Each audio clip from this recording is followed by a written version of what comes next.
ইয়া আইয়ুহাল্লাযীনা আমানু, হে ঈমানওয়ালারা, হাল আদুল্লুকুম আলা তিজারা, আমি আল্লাহ কি তোমাদেরকে এমন একটা ব্যবসার প্রতি ইশারা করব যেই ব্যবসার মাধ্যমে তোমরা আমার আযাব থেকে মুক্তি পাইবা। ব্যবসা কি?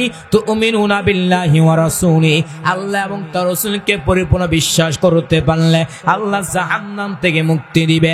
জাহান্নাম কেমন ভয়ঙ্কর শুনাইছি, এবার হাসরের মাঠটা কেমন একটা পরিস্থিতি হবে। বর্তমানে একটা সূর্য 30 কোটি 9 লক্ষ মাইল উপরে সূর্য, কিন্তু এখন সূর্য নাই। হাসরের ময়দান আল্লাহ সূর্যকে বলবে, সূর্য তোর যত তাপ আছে তুই জমিনের মধ্যে ছেড়ে দে। সূর্য তাপে জমিনটা হয়ে যাবে তামাম। গুনাহগারী মগজ মাথায় মারে বুদুরটা শ্বাস করে ফেটে যাবে। পেটের নারী বুড়ো পাইকে রাস্তা দিয়ে বের হয়ে পড়ে যাবে। শুধু তাই না, অপর দিন জাহান্নাম কঠিন হুঙ্কার মারে। আল্লাহ বলবে, ফেরেশতারা দাও, তোমরা জাহান্নামকে ভালোভাবে আঁকড়ে ধরো। 70,000 রহমতের ফেরেশতারা জাহান্নামকে ধরতে পারে না। আমার আল্লাহ তাআলা কুদরতি হাতের মাধ্যমে সামান্য একটু পানি দিয়ে ফেরেশতাদেরকে বলবেন, আরে ফেরেশতারা তোমরা জাহান্নামে ছিটা দাও। ফেরেশতারা যখন ওই পানিটা যখন জাহান্নামে ছিটা দেবে, জাহান্নাম পিছনে ভাগতেছে। ফেরেশতারা বলবেন, আরে মালিক, যে জাহান্নামকে 70,000 রহমতের ফেরেশতা জাহান্নামকে ধরতে পারে না, সামান্য পানির মাধ্যমে জাহান্নাম পিছনে ভাগতেছে, তার কারণটা কি? এটা কি আবাহাতের পানি নাকি জমজমের পানি নাকি কাউসারের পানি? আল্লাহ বলবি, না রে ফেরেশতারা, এটা জমজমের পানিও না, এটা কাউসারের পানিও না, এটা আবাহাতের পানিও না। ওই পানিটা হলো আমার আখিরি জামানার পয়গম্বরের উম্মতের চোখের পানি। এরা নবীর উম্মতের চোখের পানি ফালা যদি কান্না করতে পারেন, আপনার জীবনে সফলতা আসবে কিনা? এরা নবীর উম্মতিদের, এজন্য আমি আলোচনা শুরুতে বলেছিলাম, ব্যবসা করতে চান জ্ঞান থাকতে হবে। ঠিক তেমন ভাবে দিনের উপর চলতে চান, দিন সম্পর্কে জ্ঞান থাকতে হবে। 2 নম্বরে ব্যবসা করতে চান, পুঁজি থাকতে হবে। ঠিক তেমন ভাবে আপনার নামাজ, আপনার রোজা, আপনার হজ, আপনার যাকাত আল্লাহর কাছে কবুল হতে আপনার ঈমান থাকতে হবে। 3 নম্বরে ব্যবসা করতে চান, আপনার যেমন ভাবে চেষ্টা থাকা জরুরি, ঠিক তেমন ভাবে নামাজ পড়তে চান, রোজা রাখতে চান, আপনার চেষ্টা লাগবে কিনা? 4 নম্বরে আপনি ব্যবসা করতে চান, যারা ব্যবসা করে তাদের সাথে চলাফেরা করতে হবে। ঠিক তেমন ভাবে আপনি দিনের উপর চলতে চান, আর যারা দিনদার আছে তাদের সাথে চলাফেরা লাগবে কিনা? ইন্নামা ইউওয়াফাস সাবিরুনা আজরাহুম, ইন্নামা ইউওয়াফাস সাবিরুনা আজরাহুম বিগাইরি হিসাব।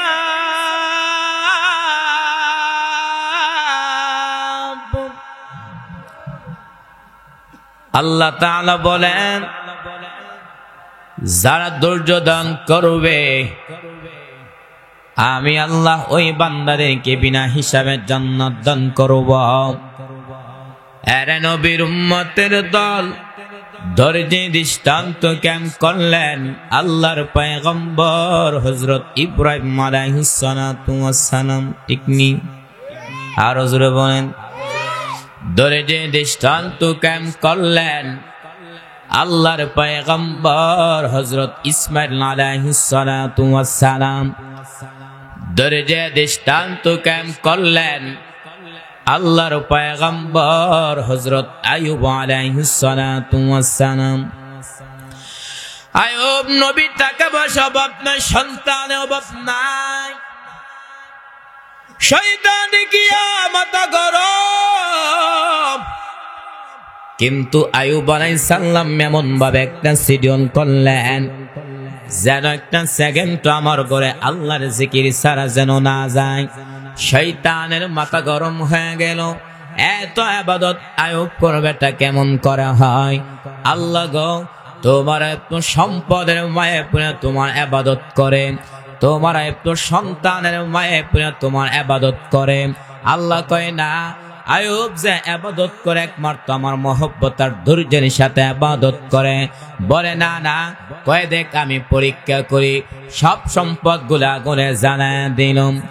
আয়ুব নবী কাছে ইবলিস কইরা, আইয়ুব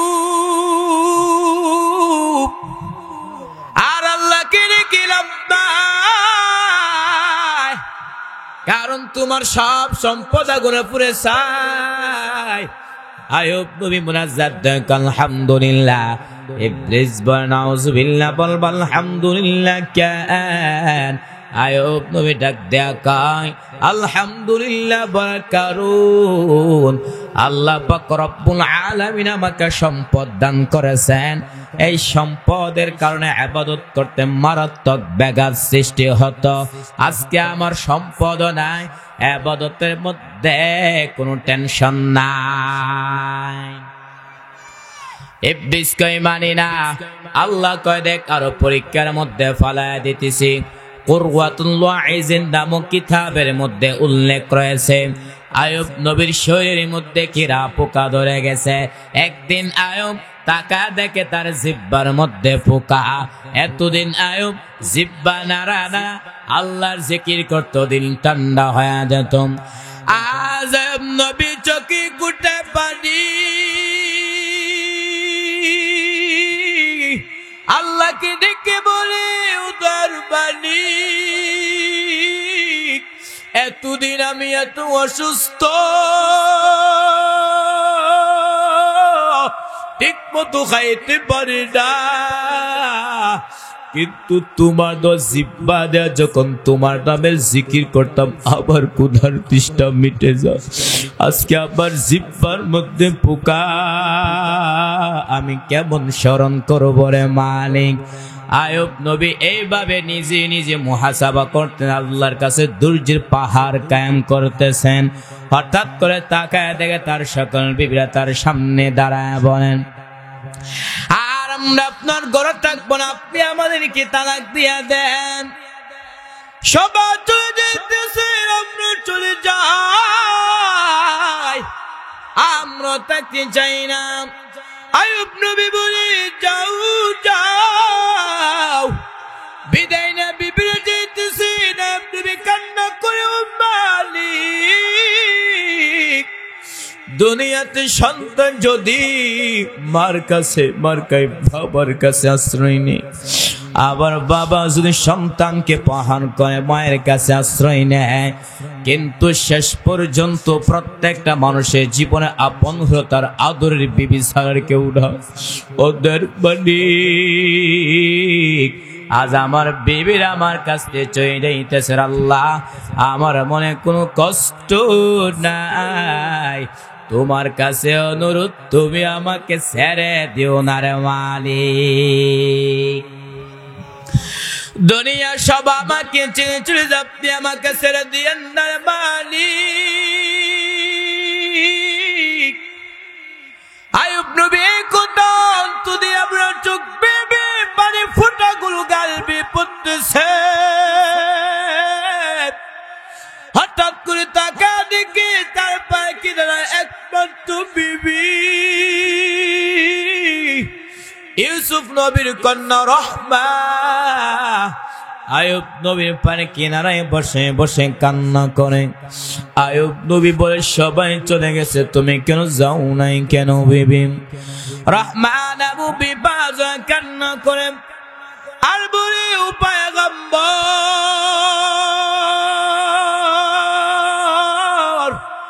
আমার বাবা ইউসুফি কদ্দাবি,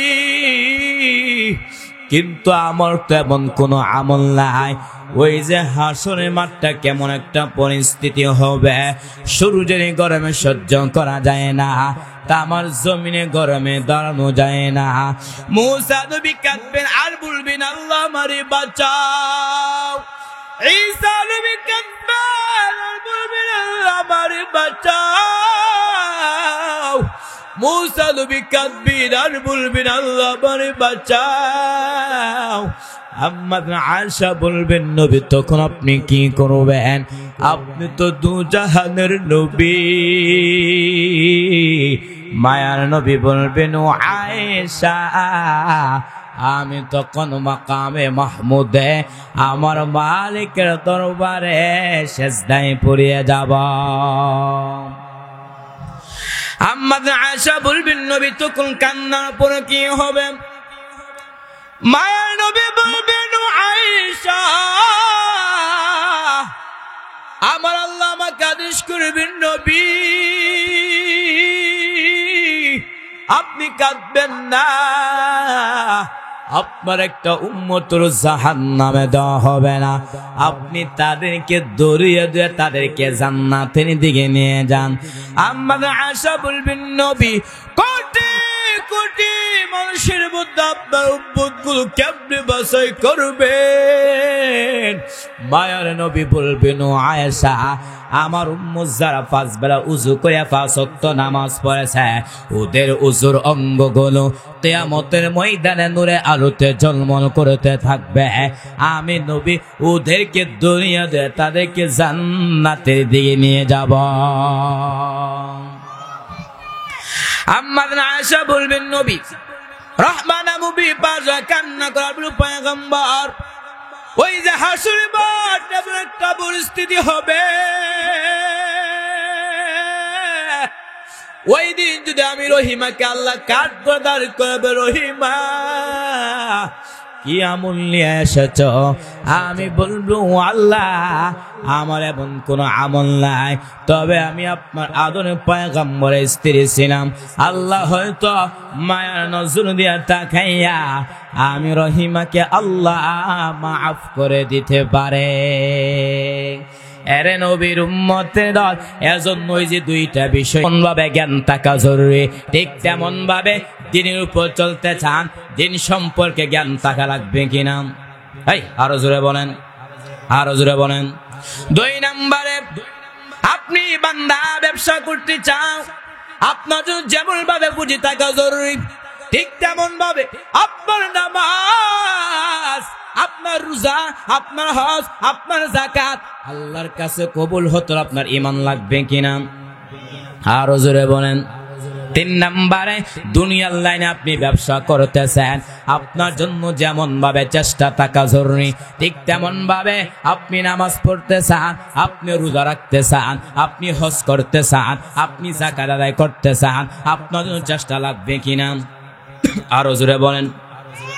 আর চেষ্টা করতে পারলে আমি আপনি চেষ্টা করতে পারলে আমার আল্লাহ আপনার অনেক রাস্তা দেখায় দিবে। আল্লাহ বলেন ওয়াল্লাযিনা জাহাদু ফিনা লানাহদিয়ান্নাহুম সুবুলানা ওয়া ইন্নাল্লাহা লামাআল মুহসিনিন।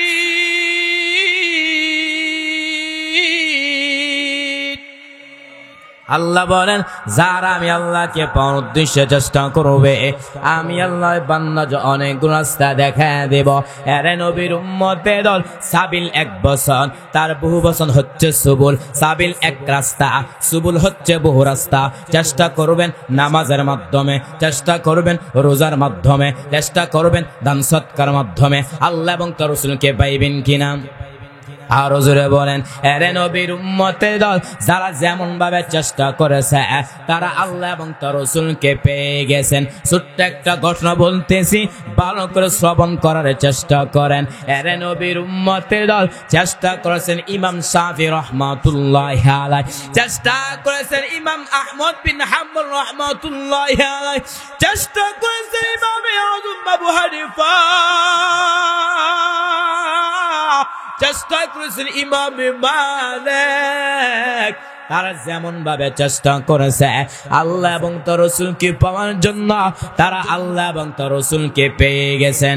এরে নবীর উম্মতের দল ইমাম মালিক কেমন নবীর প্রতি কত মহব্বত ছিল ভালো করে শ্রবণ করেন। আল্লাহ এবং তার নবীকে পাওয়ার জন্য চেষ্টা করেছেন, আল্লাহ এবং তার রাসূলকে তিনি পেয়ে গেছেন। এরে নবীর উম্মতের দল ইমাম মালিক রাহমাতুল্লাহি আলাইহি কত প্রেমিক ছিল। কে সেই ইমাম মালিক? 70 বছর বান্দা মদিনার বুদ্ধি কাটা একটা বার জুতা পরিধান করেন না। এরে ইমাম মালিক 70টা বছর বান্দা তুমি মদিনার মধ্যে হাঁটাও, কিন্তু তুমি জুতায় পায়ে পরিধান করো নাই কেন? ইমাম মালিক বলেন, আমি নবীর বড় আশিক, আমি যখন মদিনার অলিগলিতে জুতা লাগাইয়া হাঁটি, আমি নাকটা লাগা দেখি পয়গম্বরের রওজার ঘেরান আমার নাকে লাগতেছে। ইমামুল আউয়ালিন আল আখিরিন বহর সাদাকা রাহমাতাল লিল আলামিন, শুধু জুদাস রহমাতাল লিল আলামিন, মসজিদে ও শুধু হামারু এ জমিন। এর নবীর উম্মতের দল আলোচনা কি চলবে? শেষ করে দেই, হ্যাঁ চলবে? যারা বসে আছেন তাদের রাইটা চলবে না শেষ করে দেই? এরে নবীর উম্মতের দল, ইমাম মালিক কেমন নবীর প্রতি মহব্বত, যে ইমাম মালিক 70 বছর বান্দা মদিনার মধ্যে কাটা, ইচ্ছা করলে বান্দা মদিনা থেকে মক্কায় গিয়ে বান্দা বছর বছর হজ পালন করতে পারে, ইচ্ছা করলে বান্দা মদিনা থেকে মক্কায় গিয়ে বান্দা বছর বছর উমরা পালন করতে পারে। কিন্তু এত সুযোগ থাকার পর ইমাম মালিক তিনি মদিনা থেকে মক্কায় যায় না। ইমাম মালিক তার দিলের বুড়ো তামান্না, আমি যদি মদিনা থেকে মক্কা হজ করতে যাই, আর যদি আবার ইন্তেকাল হয়, আমি তো মদিনার পাশে থাকতে পারবো না। এরে নবীর উম্মতের দল, একদিন ঘুমের ঘরে ইমাম মালিকের সাথে ঘুমের মধ্যে নবীর সাথে মোলাকাত হয়ে গেছে। আল্লাহু আকবার বলেন, আর জোরে বলেন। ইমাম মালিক নবীর সাথে কথা বলা আরম্ভ করলেন। ইমাম মালিক বলেন, ওগো আল্লাহর নবী,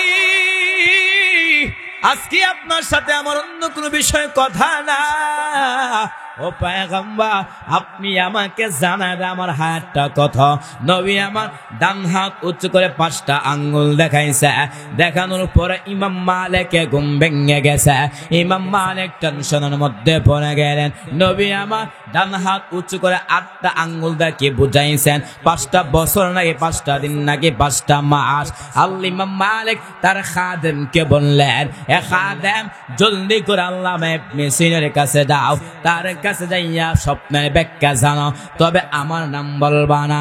খাদেম দৌড়াইয়া আল্লামা ইবনে সিরিনকে সুন্দর করে সালাম দিল, আর বলতে লাগলো, এক আল্লাহর বান্দার সাথে ঘুমের মধ্যে নবীর মুলাকাত। ওই আল্লাহর বান্দা নবীকে প্রশ্ন করলেন, ও নবী, আমার হায়াতটা কত আপনি জানা দেন। নবী আমার ডান হাত উঁচু করে 5টা আঙ্গুল দেখাইছে। এবার আপনি স্বপ্নে ব্যাখ্যা করেন 5টা বছর নাকি 5টা দিন নাকি 5টা মাস। আল্লামা ইবনে সিরিন বলেন, যেই বান্দা স্বপ্ন দেখেছে তার নামটা বলতে হবে, ওই ব্যক্তির অনুযায়ী স্বপ্নের ব্যাখ্যা দেওয়া হবে। কারণটা হলো, দেওয়ানবাগির মতো কোন বেঈমান যদি বলে আমার নবী ডাস্টবিনের মধ্যে পড়ে আছে, আমি বলবো ওই বেঈমানের ঈমান ডাস্টবিনে পড়ে আছে। আল্লামা ইবনে সিরিন বলেন, যেই বান্দা স্বপ্ন দেখেছে তার নামটা বলতে হবে, যদি ব্যক্তির নাম না বলে স্বপ্নের ব্যাখ্যা দেওয়া হবে না। খাদেম দৌড়াইয়া ইমাম মালিকের কাছে গিয়া বলতে লাগলো, আসসালামু আলাইকুম শাইখ, আপনার নাম না বলে স্বপ্নের ব্যাখ্যা দিবে না। ইমাম মালিক তার খাদিমকে বললেন, এ খাদেম, জলদি করে আমার নামটা বলে দাও, তারপর স্বপ্নের ব্যাখ্যা জানা বড় জরুরি। খাদেম দৌড়াইয়া আল্লামা ইবনে সিরিনকে বলতে লাগলো। আল্লামা ইবনে সিরিন বলেন, ওই খাদেম আল্লামা ইবনে সিরিনকে বলতে লাগলো, এই স্বপ্নটা ইমাম মালিক দেখেছেন। আল্লামা ইবনে সিরিন বলেন, আমিও মনে মনে ভেবেছিলাম যে স্বপ্নটা ইমাম মালিক ছাড়া অন্য কেউ দেখতে পারে না।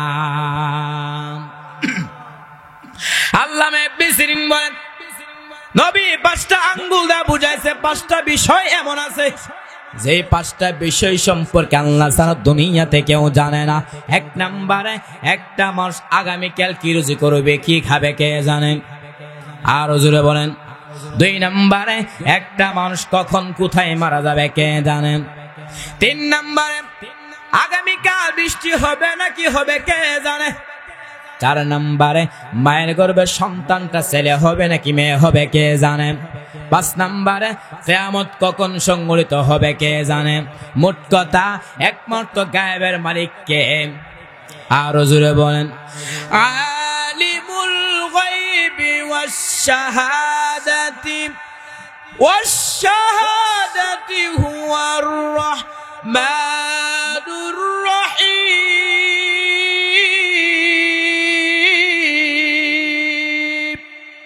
আল্লাহ বলেন, ও পয়গম্বর আপনি জানা দেন একমাত্র গায়েবের মালিক আল্লাহ ছাড়া কেউ জানে না। এরে নবীর উম্মতের দল তারা যেমন ভাবে নবীকে মহব্বত করেছে, নবীও কি তাদের প্রতি কি কোনো কম মহব্বত ছিল নাকি? আরো জোরে বলেন। এরে নবীর উম্মতের দল তারা যেমন ভাবে নবীকে মহব্বত করেছেন, নবী আমার তাদের প্রতি কত মহব্বত ছিল। আম্মা আয়েশা বলেন, আরে সাহাবায়ে কেরামের দল আমি এবং রাসূল বিছানার মধ্যে শোয়ার পরে হঠাৎ করে দেখতে পাইলাম নবী আমার পাশে নাই।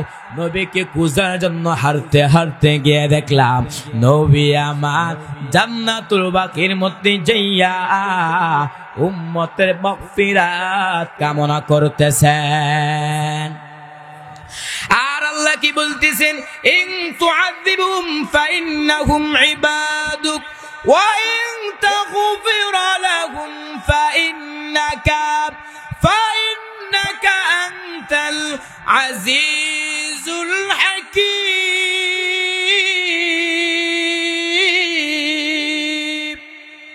আল্লাহ কাছে বলতেছে, ও মালিক ইন তুআযিবহুম ফাইন্নাহুম ইবাদুক, ও আল্লাহ তারাই তো আপনার বড় বান্দা, যদি আপনি তাদেরকে শাস্তি দেন, ওয়া ইন তাগফির লাহুম যদি আপনি তাদেরকে ক্ষমা করে দেন, আপনি তো হচ্ছে প্রজ্ঞাময় পরাক্রমশালী।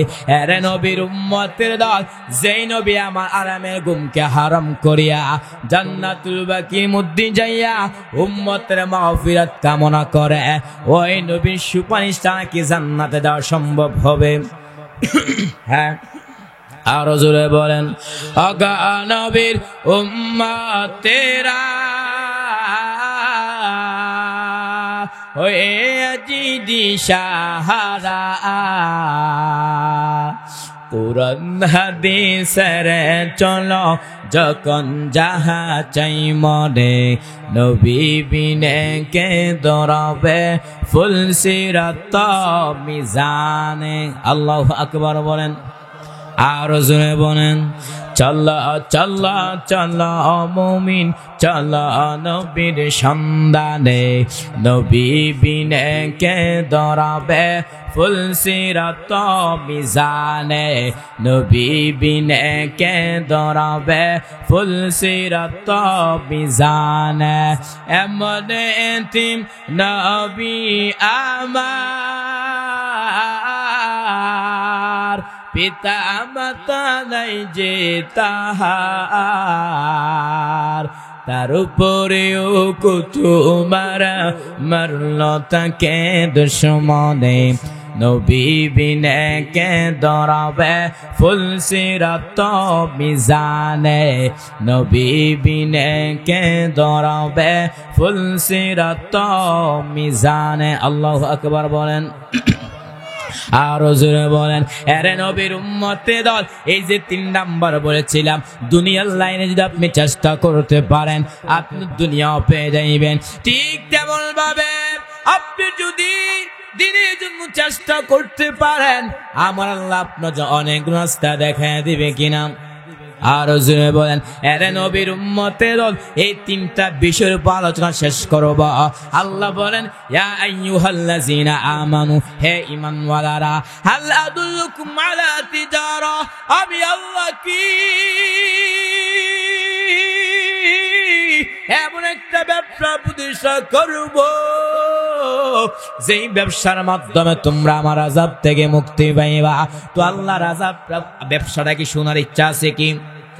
হ্যাঁ, আল্লাহ বলেন তুমিনুনা বিল্লাহি ওয়া রাসূলি, এক নাম্বার আল্লাহকে বিশ্বাস করবা, দুই নাম্বার রাসূলকে বিশ্বাস করবা। রাসূলকে কেমনে বিশ্বাস করবা? অন্তর দিয়ে বিশ্বাস করলেন, কিন্তু আমলের মাধ্যমে যদি না দেখান কোনো লাভ হবে? এবং আপনি আমল দিয়ে দেখাতে হবে, অন্তর দিয়ে বিশ্বাস করতে হবে, জবান দিয়ে স্বীকারোক্তি করতে হবে। যখন ওই তিনটা বিষয় আমার আপনার ভিতরে থাকবে, পাশাপাশি আল্লাহ এবং তার রাসূলের কথা যদি বিশ্বাস করতে পারি, তাহলে আমাদের জীবনের সফলতা চলে আসবে। আরে নবীর উম্মতের দল সাহাবায়ে কেরাম, তারা নবীর কত মহব্বত ছিল, ঘটনা শুনবেন কি? হ্যাঁ, সাহাবায়ে কেরাম তারা নবীর প্রতি কত মহব্বত ছিল। তাবুকি যুদ্ধের সময় যখন চলে আসছে, নবী সাহাবায়ে কেরাম কি বলেন? হে সাহাবায়ে কেরাম,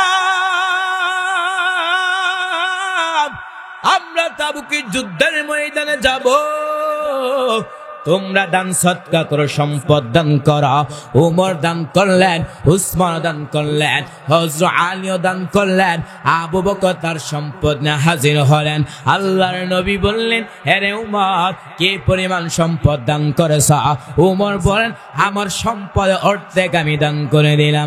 নবী আবু বকর কি বললেন, হে রে আবু বকর, কি পরিমাণ সম্পদ দান করেছো? আবু বকর ডাক দিয়ে বললেন, পয়গম্বর, আমার ঘরের মধ্যে যা তো সব আমি দান করে দিলাম। নবী বললেন, হে রে আবু বকর, তোমার ঘরের মধ্যে কে কিছু নাই? আবু বকর ডাক দিয়ে বললেন, পয়গম্বর, আমার আল্লাহ আপনি ছাড়া আমার আপন কেউ নাই, আমার যা তো সব আমি দান করে দিলাম। নবী আশ্চর্য হয়ে গেলেন। হঠাৎ করে জিবরাইল আমিন এসে হাজির। জিবরাইল আমিন বলল, পয়গম্বর, আপনার সাহাবী আবু বকরকে আল্লাহ সালাম দিয়েছেন আর জানতে চেয়েছেন এই অবস্থা তার মনে হালতটা কি। আল্লাহ জানার পর কেন বললেন? আল্লাহ তার নবীকে বুঝাইলেন আল্লাহ আবু বকরকে কত মহব্বত করেন। আল্লাহর নবী বললেন, হে আবু বকর, আল্লাহ তোমাকে সালাম দিয়েছেন আর জানতে চেয়েছেন এই অবস্থা তোমার মনে হালতটা কি। আবু বকর কোন জবাব না দিয়ে চোখে পানি পানি কান্না করতেছেন। নবী আবু বকর কি বললেন, হে আবু বকর, জবাব দিবা কেন, তুমি কান্না করতেছ? আবু বকর কান্না করে বলল, পয়গম্বর, আমি আবু বকর ছিলাম জাহান্নামের আসামি। কে চিনতো আমি আবু বকরকে?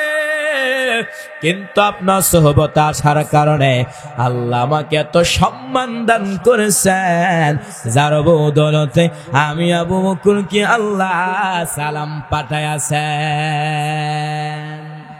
আরে নবীর উম্মতের শুধু একজন সাহাবী, দুইজন সাহাবী নয়, লক্ষ লক্ষ সাহাবায়ে কেরাম, তারা নবীর জন্য, তারা আল্লাহর জন্য নিজের জীবনটা বিলীন করেছে কিনা?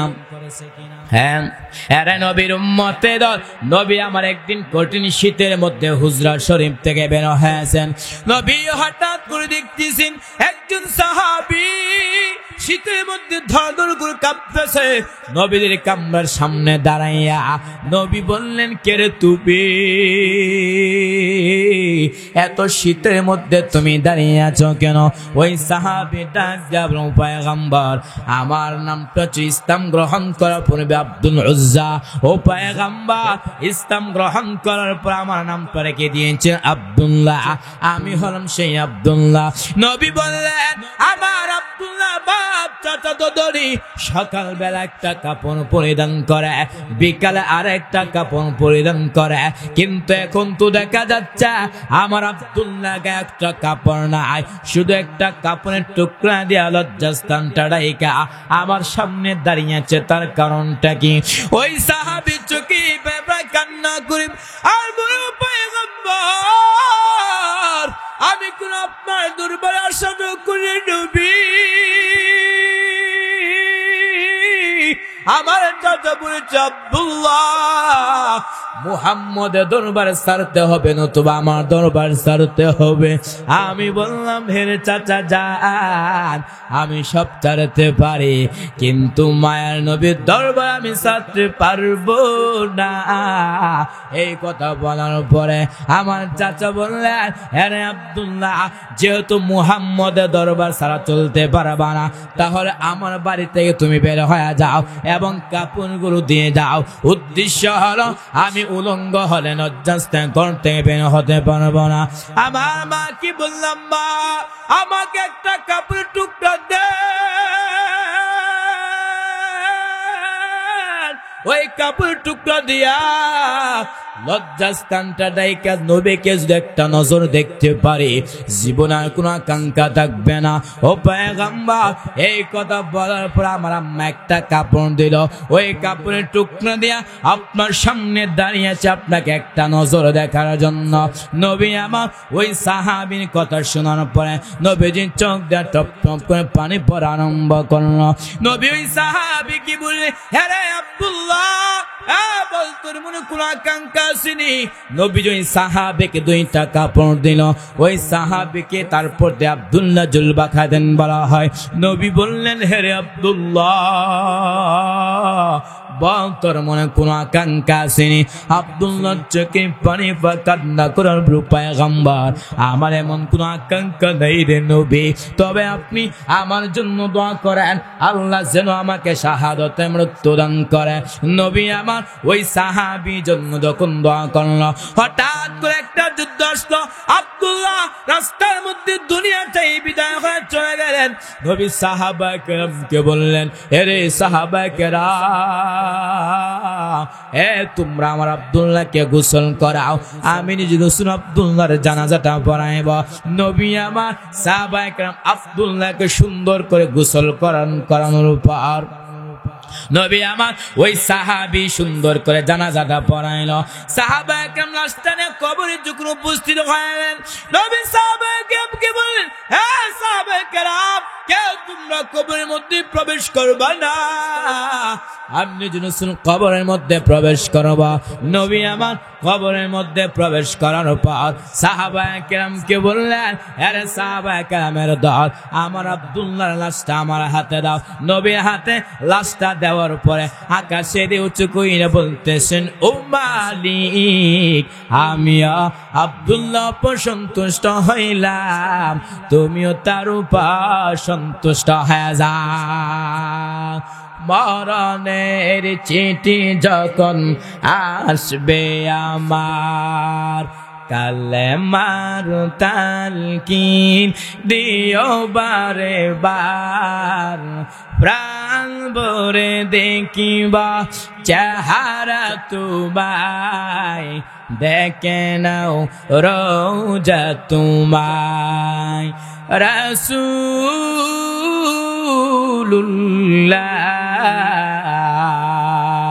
কি উপায় হবে আমার?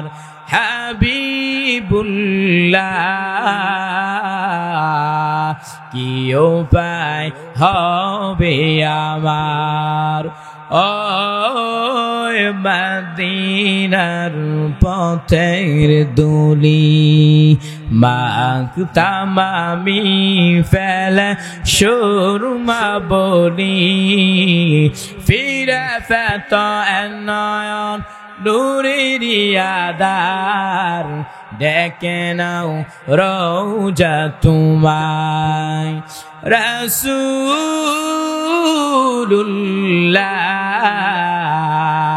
কি উপায় হবে আমার? এর নবীর উম্মতের দল, অল্প কিছুক্ষণের ভিতর আলোচনা শেষ করব। দোয়ার আগে কি আপনারা চলে যাবেন নাকি? হ্যাঁ, থাকবেন? আরে নবীর উম্মতের দল, আল্লাহ তাআলা বলেন ইয়া আইয়ুহাল্লাযীনা আমানু, হে ঈমানওয়ালারা, হাল আদুল্লুকুম আলা তিজারা, আমি আল্লাহ কি তোমাদেরকে এমন একটা ব্যবসা প্রতিষ্ঠা করব যেই ব্যবসার মাধ্যমে তোমরা আমার আযাব থেকে মুক্তি পাইবা। ব্যবসা হচ্ছে তুমিনুনা বিল্লাহি ওয়া রাসূলি, এক নম্বরে আল্লাহ এবং তার রাসূলকে বিশ্বাস করতে হবে। আল্লাহ এবং তার রাসূলকে বিশ্বাস করতে পারলে আল্লাহ জাহান্নাম থেকে মুক্তি দিবে। জাহান্নাম কেমন ভয়ঙ্কর শুনবেন তো। হ্যাঁ, আরে নবীর উম্মতের দল, মুসনাদুল ইমাম আযম আবু হানিফা রাহমাতুল্লাহি আলাইহি একটা হাদিস এনেছেন, জাহান্নামের মধ্যে দুইটা বান্দা জাহান্নামের মধ্যে জ্বলতেছে আর বলতেছে ইয়া হান্নান, আর বলবেন ইয়া মান্নান। ওই সাইয়্যিদুল মালাইকা হযরত জিবরাইল আলাইহিস সালাতু ওয়াস সালাম এই দৃশ্য দেখার পর আমার আল্লাহ আরশ আজিমের সামনে সিজদায় পড়ে যাবেন। আমার মালিককে বলবে, ও মালিক, জাহান্নামের মধ্যে আপনার দুইটা বান্দা জাহান্নামের মধ্যে জ্বলতেছেন। ও আল্লাহ, যদি অর্ডার দেন দুইটা বান্দাকে আপনার সামনে হাজির করব। আল্লাহ বলে, জিবরাইল যাও ওই জাহান্নামের মধ্য থেকে ইয়া হান্নান আর ইয়া মান্নান বললে ওয়ালা লোকগুলোকে আমার সামনে হাজির করো। জিবরাইল আমিন জাহান্নামে মালিক ফেরেশতাকে যখন বলবে, মালিক ফেরেশতা জাহান্নামে প্রত্যেকটা আনাচে কানাচে খুঁজতে থাকবে, কিন্তু এই দুইটা বান্দার বডিগুলো খুঁজে পাবে না। মালিক ফেরেশতা জিবরাইল আমিন কি বলবেন, হ্যাঁ জিবরাইল আমিন, ওই জাহান্নামের মধ্যে দুইটা বান্দাগুলো তো খুঁজে পাইতেছে না। জিবরাইল আমিন আবার আমার আল্লাহ আরশ আজিমের সামনে সিজদায় পড়ে যাবেন। আমার মালিক কি বলবি, ও মালিক, জাহান্নামের মধ্যে দুইটা বান্দাগুলো তো খুঁজে পাইতেছে না। আল্লাহ জিবরাইল আমিন কি বলবেন, হ্যাঁ রে জিবরাইল আমিন, ওই সময় আমার অনুমতি ছাড়া গিয়েছো, যাও যাও জাহান্নামে অমুক স্থানের মধ্যে গিয়ে দেখবা দুইটা বান্দা জাহান্নামের জ্বলতে জ্বলতে একদম আগুনে আঙ্গার হয়ে গেছে। জিবরাইল আমিন জাহান্নামের মালিক ফেরেশতাকে যখন বলবে, মালিক ফেরেশতা জাহান্নামের অমুক স্থানের মধ্যে গিয়ে দেখবে ওই দুইটা বান্দা জাহান্নামের মধ্যে জ্বলতে জ্বলতে একদম আগুনে আঙ্গার হয়ে গেছে। মালিক ফেরেশতা ওই দুইটা আঙ্গার জিবরাইল আমিনের কাছে যখন নিয়ে আসবে, জিবরাইল আমিন ওই দুইটা আঙ্গার আমার আল্লাহর সামনে যখন পেশ করা হবে, ওই দুইটা বান্দা বলবে, ও মালিক, আপনার জাহান্নামে তো ভয়ঙ্কর, আয় আল্লাহ আমাদের সহ্য হচ্ছে না, আপনি আমাদেরকে একটু জান্নাতে নিয়ামতটা দান করেন। আল্লাহ বলবে, বান্দা, আমি আল্লাহ তোমাদেরকে অনর্থক বানাইলাম, যার কারণে তোমরা আমার ইবাদত করতে পারো না। আল্লাহ বলেন, আফা হাসিবতুম আন্নামা খালাকনাকুম আবাসাও ওয়া আন্নাকুম ইলাইনা লা তুরজাউন।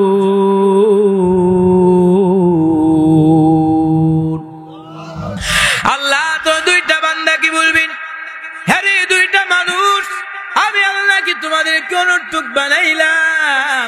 না না না, আমি আল্লাহ তা তোমাদেরকে কেন বানাইলাম? আল্লাহ তাআলা বলেন, ওয়া মা খালাকতুল জিন্না ওয়াল ইনসা ইল্লা লিয়াবুদুন। আল্লাহ বলবে, বান্দা, আমি আল্লাহ তো সুন্দর জমিন দিলাম, আমি আল্লাহ তো সুন্দর আসমান দিলাম, আমি আল্লাহ তো সুন্দর খাবারের ব্যবস্থা করলাম আমার ইবাদত করার জন্য। আজকে তোমরা আমার ইবাদত করতে পারো না, আজকে তোমাদেরকে জান্নাত দেওয়া হবে না। ওই দুইটা বান্দা বলবি, ও মালিক, আপনার একটা নাম ছিল হান্নান, আপনার আরেকটা নাম ছিল মান্নান। ও আল্লাহ, এই নামগুলো উসিলা আপনি আমাদেরকে একটু জান্নাতের নিয়ামতটা দান করেন। মায়ার নবী বলেন ওই দুইটা বান্দাকে আল্লাহ 1000 বছর জাহান্নামের মধ্যে জানোর পরে আল্লাহর সিফতি নামের উসিলায় ওই দুইটা বান্দাকে আল্লাহ জান্নাতের নিয়ামতটা দান করবেন। ইয়া ইলাহি তু মেরা মাবুদ है, या इलाही तू मेरा मासूका है, या इलाही मुझसे मुझको दूर कर ताकि देखो मुझ में तुझको एक नजर, कुफ्र शिर्क मेरे दिल से दूर कर, मेरे दिल में इश्क हक गुलजार कर। এরে নবীর উম্মতি দল আল্লাহর আযাব কি কারো পক্ষে সম্ভব সহ্য করতে পারবে? আরো জোরে বলেন। বুসরি রাহমাতুল্লাহি আলাইহি ওনার কাছে যখন গোশতের বনা নিয়ে আসতে রাবিয়া বুসরি কান্না করতেছেন, এরে আমার আম্মা জান, এ পুত্তর তোর আমার আম্মা জান মালুক সবুর করে, আপনি তো একজন মহিলা মানুষ। রাবিয়া বুসরি একজন মহিলা মানুষ ছিল, যে রাবিয়া বুসরির সামনে গোশতের বোনা নিয়ে যখন চলে আসছে রাবিয়া বুসরি কান্না করতেছেন। খাদেমা বললেন, আরে আম্মা জান, আপনাকে তো গোশতের বোনা দেওয়া হয়েছে খাবার জন্য, আপনি কেন কান্না করতেছেন? রাবিয়া বুসরি বলেন, আমার কান্না কারণটা হলো এই যে মুরগিটা জবাই করার পর তার ভিতরে কোনো জানজরুহ ছিল না, ওনাকে সুন্দর করে সিদ্ধ করে আমার সামনে নিয়ে আসো। কিন্তু হাসরের মাঠ এমন একটা কঠিন পরিস্থিতি হবে যেই দিন জিনটা মানুষকে জাহান্নামের মধ্যে যখন দেওয়া হবে, জাহান্নামের মধ্যে জ্বলতে জ্বলতে একদম গোশতের মতো বোনা হয়ে যাবে। নাউজুবিল্লাহ বলেন। আরে নবীর উম্মতেরা এজন্য চোখে পানি কান্না করতে হবে, কারণ আমার আপনার ঠিকানা হবে যদি জান্নাতের মধ্যে যাইতে পারি। আল্লাহ বলেন ইয়া আইয়ুহাল্লাযিনা আমানু, হে ঈমানওয়ালারা, আমি আল্লাহ কি তোমাদেরকে এমন একটা ব্যবসার প্রতি ইশারা করব যেই ব্যবসার মাধ্যমে তোমরা আমার আযাব থেকে মুক্তি পাইবা। ব্যবসা কি? তুমিনুনা বিল্লাহি ওয়া রাসূলি, আল্লাহ এবং তার রাসূলকে পরিপূর্ণ বিশ্বাস করতে পারলে আল্লাহ জাহান্নাম থেকে মুক্তি দিবে। জাহান্নাম কেমন ভয়ঙ্কর শুনাইছি, এবার হাসরের মাঠটা কেমন একটা পরিস্থিতি হবে। বর্তমানে একটা সূর্য 30 কোটি 9 লক্ষ মাইল উপরে সূর্য, কিন্তু এখন সূর্য নাই। হাসরের ময়দান আল্লাহ সূর্যকে বলবে, সূর্য তোর যত তাপ আছে তুই জমিনের মধ্যে ছেড়ে দে।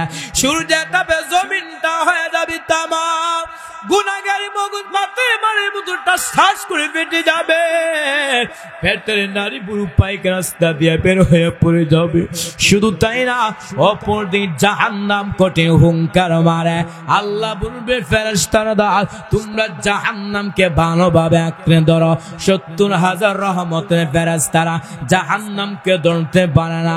আমার আল্লাহ তাআলা কুদরতি হাতের মাধ্যমে সামান্য একটু পানি দিয়ে ফেরেশতাদেরকে বলবেন, আরে ফেরেশতারা তোমরা জাহান্নামে ছিটা দাও। ফেরেশতারা যখন ওই পানিটা যখন জাহান্নামে ছিটা দেবে, জাহান্নাম পিছনে ভাগতেছে ফেরেশতারা বলবে, আরে মালিক, যে জাহান্নামকে 70,000 রহমতের ফেরেশতা জাহান্নামকে ধরতে পারে না, সামান্য পানির মাধ্যমে জাহান্নাম পিছনে ভাগতেছে, তার কারণটা কি?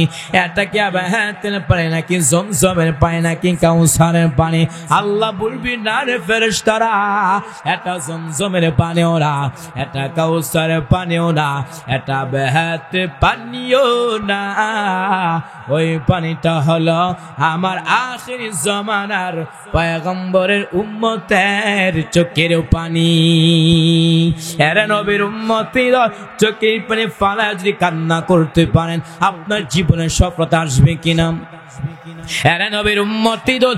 এজন্য আমি আলোচনা শুরুতে বলেছিলাম, ব্যবসা করতে চান জ্ঞান থাকতে হবে, ঠিক তেমন ভাবে দিনের উপর চলতে চান দিন সম্পর্কে জ্ঞান থাকতে হবে। 2 নম্বরে ব্যবসা করতে চান পুঁজি থাকতে হবে, ঠিক তেমন ভাবে আপনার নামাজ, আপনার রোজা, আপনার হজ, আপনার যাকাত আল্লাহর কাছে কবুল হতে আপনার ঈমান থাকতে হবে। 3 নম্বরে ব্যবসা করতে চান আপনার যেমন ভাবে চেষ্টা থাকা জরুরি, ঠিক তেমন ভাবে নামাজ পড়তে চান, রোজা রাখতে চান, আপনার চেষ্টা লাগবে কিনা। 4 নম্বরে আপনি ব্যবসা করতে চান, যারা ব্যবসা করে তাদের সাথে চলাফেরা করতে হবে, ঠিক তেমন ভাবে আপনি দিনের উপর চলতে চান, আর যারা দিনদার আছে তাদের সাথে চলাফেরা লাগবে কিনা। এখন আপনি যে 2 দিন পরে আপনি দিনের পথে চলতেছেন, এমত অবস্থায় যে আপনি যারা দিনদার না তাদের সাথে চলাফেরা করেন, এমন একদিন আসবে যেদিন আপনি দিনের পথ থেকে সরে আসতে দেরি হবে নাকি? কোনদিনও হবে না। এজন্য ভালো মানুষের সাথে সহবত মিলতে হবে। সহবতে সহবতে বাংলাতে একটা কবিতা আছে না, সৎসঙ্গে স্বর্গবাস আর অসৎসঙ্গে সর্বনাশ। শেখ রহমতুল্লাহ আলাইহি দেখেন একটা উদাহরণ দিয়েছিল, গুলিস্তার কিতাবের মধ্যে আছে। দেখেন সহবত যদি আপনি ভালো মানুষের সহবত প্রাপ্ত হতে পারেন, আপনার সহবতটা আপনার সঙ্গিনীরা যদি ভালো হয় থাকে, আপনার জীবনের সফলতা চলে আসবে। শেখ সাদি বলেন যে দেখেন মাটির নিচে হঠাৎ গ্রাম আসতেছে, তখন জানতে পারলো যে মাটির উপরে একটা আতরের সুন্দর একটা ঘেরার একটা গাছ ছিল, এই গাছের থেকে এই মাটির মধ্যে কি চলে আসছে, গ্যারান চলে আসছে। অতএব যারা নেককার সলেহা তাদের সাথে চলাফেরা করতে পারলে আপনি দিনদার হতে পারবেন। 5 নাম্বার হচ্ছে, সর্বশেষ হচ্ছে, দীর্ঘ করব না, 5 নাম্বার হচ্ছে দুনিয়ার লাইনে ব্যবসা করতেছেন, আপনার চিন্তা ফির করতে হবে কিভাবে আপনার ব্যবসার মধ্যে তারাক্কি আসবে, কিভাবে ব্যবসা করলে আপনার ব্যবসা ক্ষতি আসবে। ঠিক তেমন ভাবে আপনি দিনের উপর চলতে চান, আপনার হিসাব নিকাশ লাগবে, কখন কোন কাজ করলে আপনার ঈমান চলে যা, কখন কোন কাজ করলে আপনার ঈমানের মধ্যে তারাক্কি আসে না, কখন কোন কাজ করলে আপনার গুনাহ হয়ে যা। চিন্তা ফির লাগবে কিনা? চিন্তা ফির সুযোগ নাই। দুনিয়ার মধ্যে আসি কিভাবে শুধু সম্পদ বাড়ে। নবী বলেন বনি আদমের সবকিছু বৃদ্ধ হয়ে যাবে, কিন্তু এমন 2টা জিনিস আছে যে 2টা জিনিস কখনো বৃদ্ধ হয় না। কয়টা জিনিস? কয়টা জিনিস? 2টা জিনিস। রাসূল বলেন ইয়াহরুমু ইবনু আদম ওয়া ইয়াশিবু মিনহু ইসনাদ হিরসু আলাল মাল ওয়াল হিরসু আলাল উমুরি। নবী বলেন বনি আদমের দাড়ি বলেন, চুল বলেন সব ফেকে যাবে, কিন্তু এমন 2টা বিষয় আছে যে 2টা বিষয় কখনো বৃদ্ধ হয় না। নাম্বার 1, সম্পদের প্রতি ভালোবাসা কি কারো কমছে নাকি? তাই কথা বলেন, কমে না।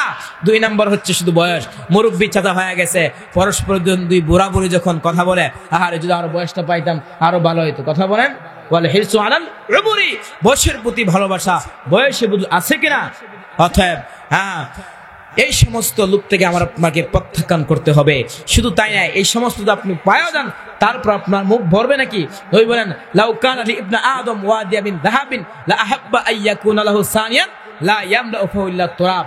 নবী বলেন বনি আদমকে যদি স্বর্ণের উপর থেকে দেওয়া হয়, শুধু তাই না, 2 পাহাড়ের মাঝখানে যে মধ্যবর্তী স্থানগুলো আছে, এই মধ্যবর্তী স্থান যদি স্বর্ণ দিয়ে ভরপুর করে দেওয়া হয়, তারপরে বান্দার মুখ ভরবে না ইল্লা তুরাব, মাটি ছাড়া। যতক্ষণ পর্যন্ত তার মুখে মাটি প্রবেশ করবে না, অর্থাৎ যতক্ষণ পর্যন্ত তার মরণ হবে না, ততক্ষণ পর্যন্ত তার চাওয়া বন্ধ হবে, চাওয়া বন্ধ হবে না। অতএব এই যে 5টা মূলনীতি বললাম, যে চলতে পারেন আপনার জীবনের সফলতা চলে আসবে। এই যে 5টা বিষয় বললাম, এই 5টা বিষয়ের পর দুনিয়ার লাইনে আপনি চলতে চান, পাশাপাশি আখিরাতের লাইনে চলতে চান, আপনার চলার মধ্যে দুনিয়ার লাইনে দিনের উপর চলতে চান, আপনাদের গুনাহ হবে কিনা? আর যদি গুনাহ হয়ে যায় আল্লাহর কাছে ক্ষমা চান, আল্লাহ মাফ করবে কিনা? আল্লাহ বলেন ইয়া ইবাদিয়াল্লাযিনা আসরাফু আলা আনফুসিহিম লা তাকনাতু মির রাহমাতিল্লাহ ইন্নাল্লাহা ইয়াগফিরুয যুনুবা জামিআ ইন্নাহু হুয়াল গফুরুর রহিম।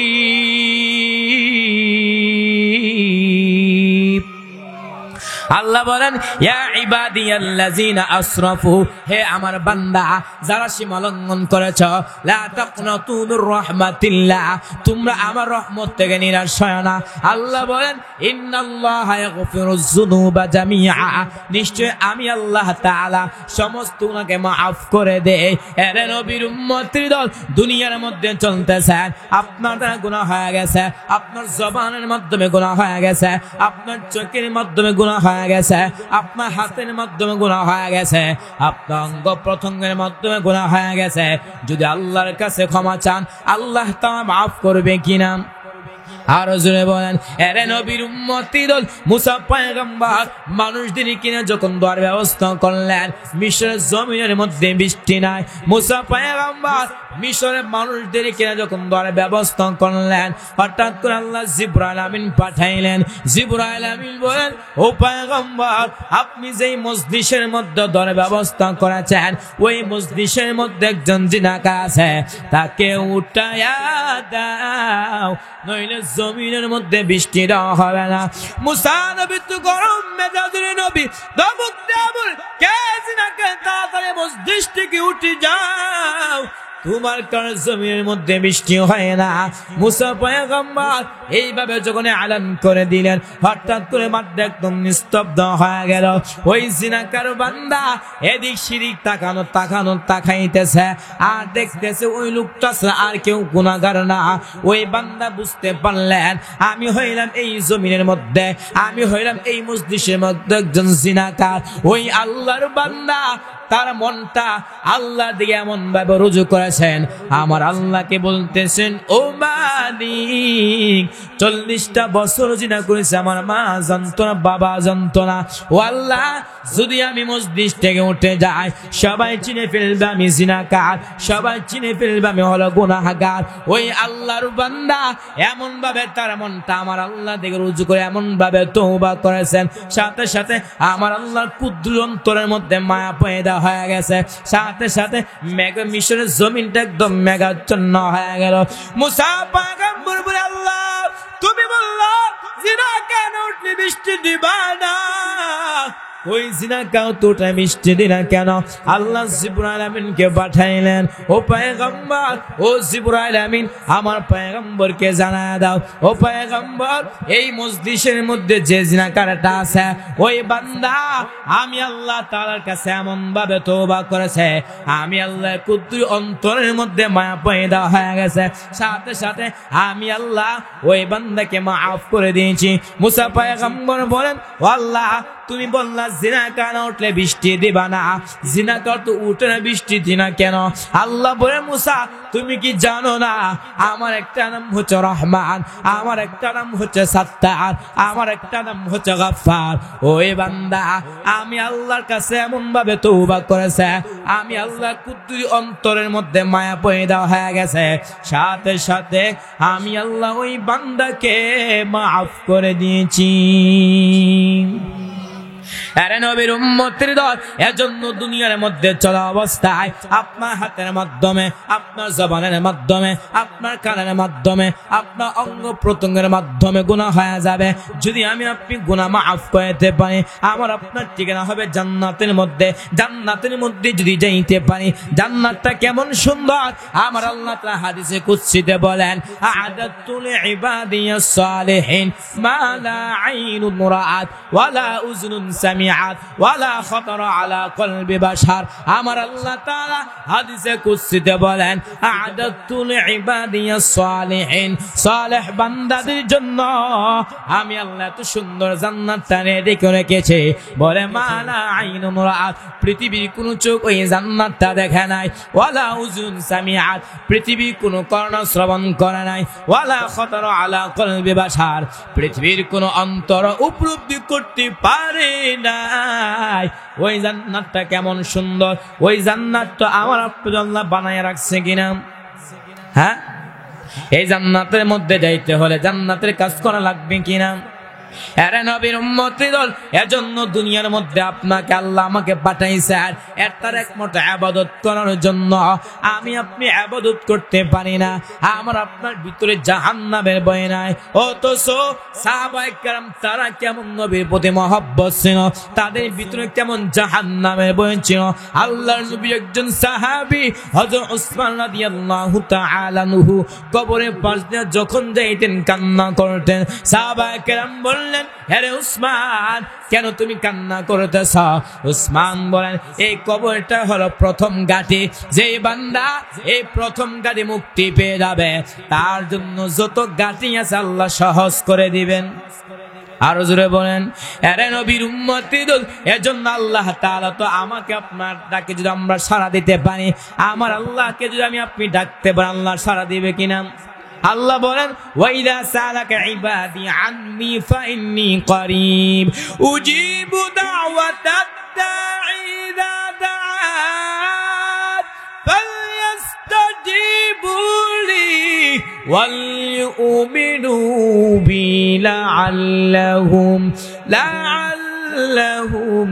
ইয়ারশুদুন।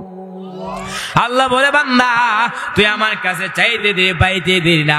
দুনিয়াওয়ালারা দিবে আসলে, কিন্তু দরজা সব সময় খুলে না, মাঝে মাঝে খুলে, মাঝে মাঝে বন্ধ।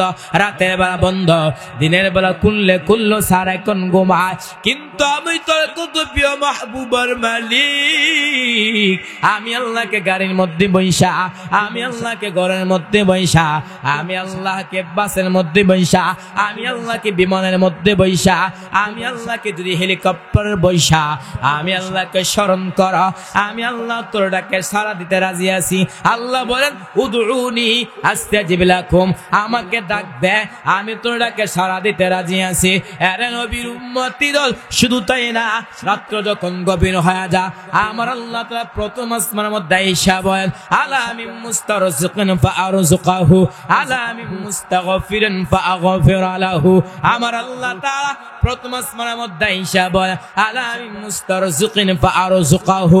আরে বান্দা, দুনিয়ার মানুষ যখন ঘুমায়া যা, আমার আল্লাহ প্রথম আসমানের মধ্যে আয়েশা বলে, আমার কাছে রিজিক চা, আমি আল্লাহ তোর রিজিকের অভাব দূর করে দিবা।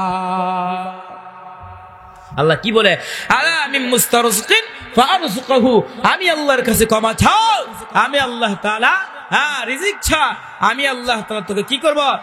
রিজিকের অভাব দূর করে দিব। রিজিক ছা, আল্লাহ শুধু তাই নয়, বলতেছেন, আলা মিন মুস্তাগফিরিন ফাআগফির লাহু। আমার আল্লাহ তাআলা প্রথম আসমানের মধ্যে এসে বলেন, আলা মিন মুস্তাগফিরিন ফাআগফির লাহু, আমার কাছে ক্ষমা চা, আমি তোর সমস্ত গুনাহ খাতা মাফ করে দিব। আমরা তো চাইতে পারি না, সময় বুঝি না। নেতা খেতার কাছে যখন দৌড়ান তখন সময় বুঝেন, অমুক সময় নেতা আর খেতা, কথা বল না কেন, নেতার খেতা উপস্থিত থাকে এমন সময় যখন আপনারা যান, যখন সে সজাগ থাকে, অথবা যদি বড় ধরনের নেতা হয়ে থাকে, ঢাকা তাকে দেশে মাঝে মাঝে আসে, তখন সুযোগ খুঁজেন যে কখন তাকে ডাকলে পাওয়া যাবে। কিন্তু একদিন কি চিন্তা ফির করেছেন যে আমার মালিককে ডাকার জন্য সবসময় ডাকে, কিন্তু আমি আপনি সাড়া দিতে পারি না, পারি না। আমার আল্লাহ তাআলা প্রথম আসমানের মধ্যে আয়েশা বলেন, আলা মিন মুস্তারজিকিন ফাআরযুকাহু আলা মিন মুস্তাগফিরিন ফাআগফির লাহু। অতএব আল্লাহ তো দেখে, আল্লাহ প্রথম আসমানে আয়েশা বলেন, আমার কাছে রিজিক চাও, আমি আল্লাহ তাআলা তোমাকে রিজিকের অভাব দূর করে দিব। আলা মিন মুস্তাগফিরিন ফাআগফির লাহু, আমি আল্লাহ তাআলার কাছে ক্ষমা চাও, আমি আল্লাহ তাআলা তোমাদেরকে ক্ষমা করে দিব। আমি আল্লাহ তাআলার কাছে অসুখ বিসুখ থেকে আপনি দোয়া করেন, আল্লাহ তাআলা মুক্তিদান করবে কিনা? দোয়া তো করতে পারি না, দোয়া তো একটা ইবাদত, আর দুআউ মখলুল ইবাদা, দোয়া হচ্ছে একটা ইবাদত। দোয়া করেন না, আল্লাহ তাআলা সওয়াব দিবে, ঠিক না? মুমিন বান্দা যে কাজটা করবে, হাসি দিবে, কান্না করবে, কারোর সাথে সম্পর্ক বজায় রাখবে, আবার কারোর সাথে সম্পর্ক ছিন্ন করবে, প্রত্যেকটা কাজেই ইবাদত। তবে একটা বিষয় রাখবেন, এখন যদি আপনি বলেন যে মুমিন বান্দা যে ইবাদত করবে, সেই ইবাদতে যদি অন্তর্ভুক্ত হয়ে যায়, তা আত্মীয়তা ছিন্ন করা, তো এটা কোরআন হাদিসের মধ্যে আসছে। লা তাদখুলুল জান্নাতা কাতি, আত্মীয়তা ছিন্নকারী কখনো জান্নাতে প্রবেশ করবে না। তার মানে এটা নয় আপনি আত্মীয়তা ছিন্ন করবেন, মানে এটা নয়। উদ্দেশ্যটা হচ্ছে যদি আপনি দিনের উপর চলতেছেন এমন অবস্থায় যার কারণে আপনি দিনের উপর থাকতে পারতেছেন না, ওই সমস্ত কারণ আপনি তাদেরকে পরিত্যাগ করতে পারবেন কিনা? অবশ্যই করতে পারবেন। পাশাপাশি কোন মানুষের কাজের প্রতি ইতাআত করা যাবে না। নবী বলেন লা তাআতা লি মাখলুকিন ফি মাসিয়াতিল খালিক, কোন গুনাহের কাজের ক্ষেত্রে বান্দার ইতাআত করা যাবে? আর জোরে বলেন, কোন ইতাআত করা যাবে না। শয়তান প্রমন্ত্রণ দিবে, ইন্না শাইতানা ইয়াজরি মিন ইবনি আদম মাদরাদ দাম। শয়তানকে আল্লাহ এত ক্ষমতা দিয়েছে বনি আদমের প্রত্যেকটা রোগের শিরায় সে চলতে পারে। কথা বল ঠিক নেই? ইতিহাসের মধ্যে পাওয়া যায়, বুখারী শরীফ যিনি রাখছে ইমাম বুখারী রাহমাতুল্লাহ আলাইহি, ছোট্ট ঘটনা বলতেছি। যখন গেছে আরাম শিকার জন্য, হঠাৎ করে যে জাহাজ দিয়ে যাচ্ছে, ওনার কাছে ছিল 1000 দিরহাম। কত? 1000 হোক অথবা আকফিস হবে। ওনার কাছে যখন দেখেন শয়তান হঠাৎ করে মানুষের উপর আক্রমণ করে, যার কারণে সে কি করে, ক্রমতা আসার কারণে সে সঠিক পথে খারাপ পথে চলে যায়। ইমাম বুখারী রাহমাতুল্লাহ আলাইহি তিনি যখন গেছে ইলম শিক্ষা করার জন্য জাহাজ দিয়ে যখন যাচ্ছে, এমন অবস্থায় ওনার পাশে একজন লোক ছিল। ওনার হাতে টাকা দেখার পরে ওই লোকটার ভিতরে শয়তানের ক্রমন্তনা হয়ে গেছে। এই টাকাটা আমরা আত্মসাৎ করতে হবে। কি করতে হবে? আত্মসাৎ করতে হবে। তখন এই বান্দা বলতেছে আমার এত টাকা হারাইছে, এত পয়সা হারাইছে। আসলে তার কি এত টাকা হারাইছে? বরং নেওয়ার জন্য। তখন ইমাম বুখারী রাহমাতুল্লাহ আলাইহি কি করছেন, তিনি চিন্তা ফির করলেন, এখন যদি আমার কাছে তল্লাশি করে আমার কাছে পেয়ে যা, তখন তারা বলবে যে মনে হুজুর মানুষ কি করছে, চুরি করছে। এই ইমাম বুখারী রাহমাতুল্লাহ আলাইহি তিনি কি করছেন, আল্লাহর উপর তাওয়াক্কুল করে তিনি সমুদ্রের মধ্যে ফালাই দিয়েছেন তার টাকা পয়সা সব মুদ্রাগুলো।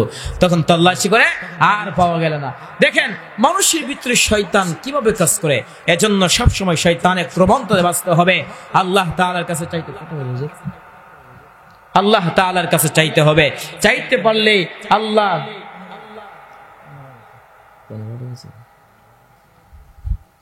আল্লাহর কাছে যদি আমরা চাইতে পারি, আল্লাহ তাআলা আমাকে আপনাকে মাফ করবে কিনা? অবশ্যই মাফ করবে। 12টা বাজে আমরা 12টার ভিতরে ইনশাআল্লাহ আমরা মুনাজাত অংশগ্রহণ করব। অতএব আল্লাহ তাআলার কাছে ক্ষমা চাইতে হবে, শয়তানের ক্রমন্তর থেকে আমরা বাঁচতে হবে। এবং নবী বলতেছেন বনি আদমের সবকিছু বৃদ্ধ হয়ে গেল, দুইটা জিনিস এমন আছে যে এই দুইটা জিনিস কখনো বৃদ্ধ হয় না।